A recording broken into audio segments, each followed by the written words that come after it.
I read every single general feat in Pathfinder, so you don't have to. You still should. Before we begin, we will rate them in a simple 5-rank scale. At the top, we have A for absolutely take this, followed with B, where all the good in certain situation feats will be. Then C, it's alright I guess. D is where the fun starts. These feats are incredibly situational, and you will likely be using them exactly one time and never again. Finally, the bottom of the barrel, the Shadow Realm, where all the worst feats exist. Skill feats will have their own video, so we're going only over general feats today. This is of course my opinion. If you're using a feat I call bad, good for you. You're probably doing great. Starting off with the core rulebook, our first feat is Adopted Ancestry. Immediately, to rate this feat, we're gonna need to know every single ancestry feat. This is gonna be fun. This feat tells a story. Your character lived far from his homeland for a long time and bonded with a new heritage, adopting their culture and customs. Or perhaps you fought blood and tears side to side with a companion from a faraway land and learned their traditions. You have access to ancestry feats from their ancestry. Sounds pretty good. Helps you build an interesting narrative with your party. Gives you access to more options, and it's a solid B. Armor proficiency. Is your wizard robe not enough for you? Would you prefer to dress in thick steel instead? Take this, and you'll maybe survive a couple of extra hits. See, take it once. If you need better armor, try standing further away from combat instead. Breath control. You resist toxic fumes and gases, granting you a +1 to fortitude saves against inhaled poisons. Yeah, that's a D. Unless you're playing exactly on the World War I trenches. This isn't coming up. Canny Acumen. Choose Perception or a saving throw. You become an expert in that saving throw, and at level 17, you automatically become a master. Amazing feat for short games where you know you won't make it to the point where saves will automatically increase, and also very good for monks who forget about one of their saving throws. Hey, it's pretty alright. Die Hard. You die a dying 5 instead of dying 4. Kinda good on its own, and it also gives you access to a great feat later. B. Fast Recovery. You reduce the stage of a poison or disease by 2 instead of 1, or 3 on a crit, and you heal twice as much on a rest. So be a C, had it not been for the last line bumping it to a B. Sure, recovering fast from poison is nice. It's not as common as being beaten down to your last few hit points. Now you can rest easy knowing you will recover 2/3 of your HP in one nap. Feather Step. You can use the step action so you can step in difficult terrain. See? It's alright. Fleet. You gain 5 feet of speed. See? It's alright. Incredible Initiative. +2 to Initiative. B. It's also right.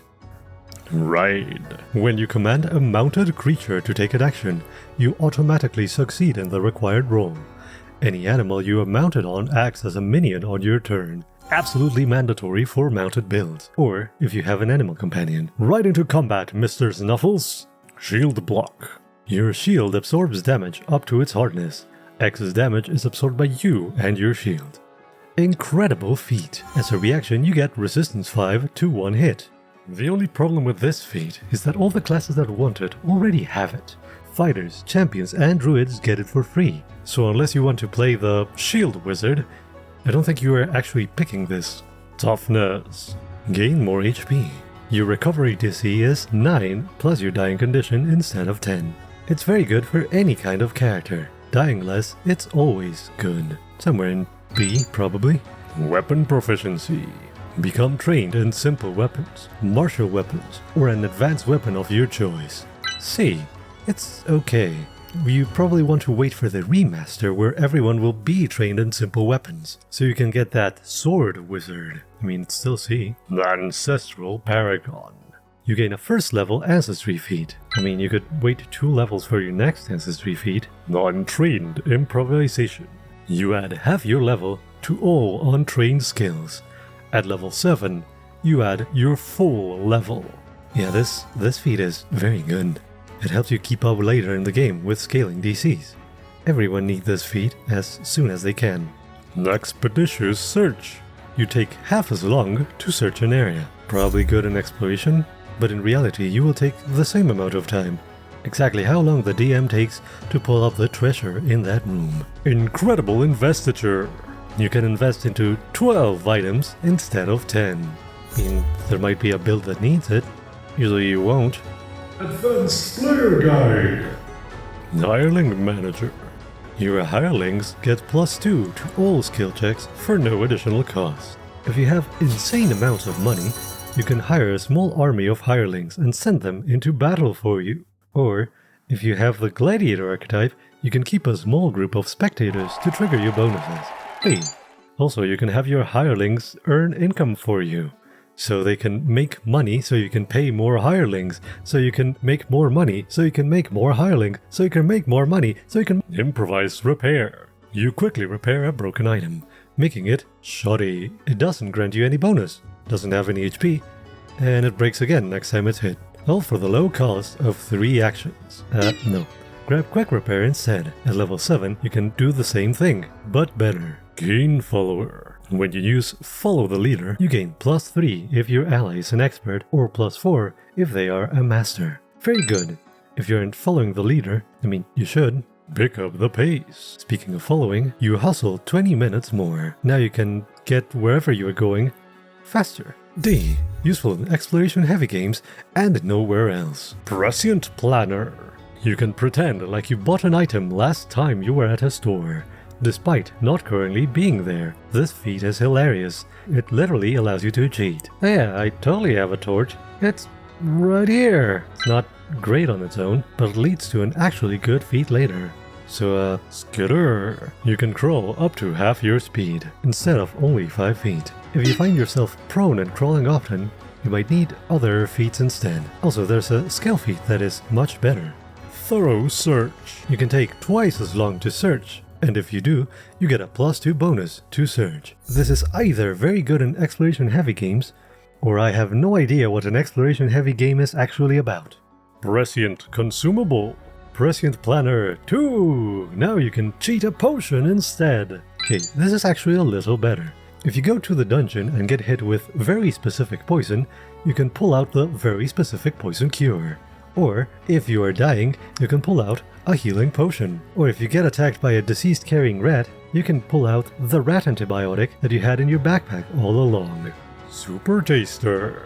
You can identify the ingredients of a consumable you drank or ate. If you taste it trying to investigate it, you get a +2. This should just be an action that you can do. A home in every port. You can secure a comfortable lodging for you and your allies at no cost while in a settlement. Or you can pay 5 silver for a tavern, cheapsteak. Caravan Leader. When hustling, your group can hustle for as long as the longest member can hustle, and 20 minutes more. Didn't we see this feat already? Incredible Scout. When scouting ahead, you grant your allies a +2 initiative bonus instead of 1. If you're scouting ahead, you deserve a prize. Hopefully you remember to actually scout ahead, instead of I was looking ahead, I swear! True Perception. You are constantly under the effects of 6th level True Seeing. Probably the best feat in the list, except it actually requires you to be level 19. If you get that high, you should probably grab this. Gods and Magic.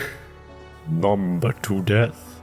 The first time each day that you regain hit points while you are dying, you regain additional hit points equal to your level, and you neither gain the wounded condition nor increase the value of this condition. I mean, not dying is always very good, but there is one tiny problem. You need to die and come back to be able to have this feat.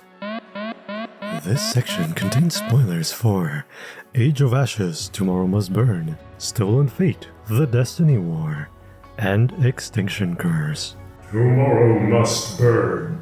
Different worlds. You can create a second identity from a different heritage, but from one that you have access to. You can play the second identity and learn the lore skill of that heritage. For the multicultural build, this is very cool, but otherwise not great. The Destiny War. Axuma's Awakening. Choose 2 arcane cantrips, 1 first level arcane spell and 1 second level arcane spell. You can cast these spells once per day as innate spells, and you can cast these cantrips heightened to half your level. I mean, this is absolutely insane.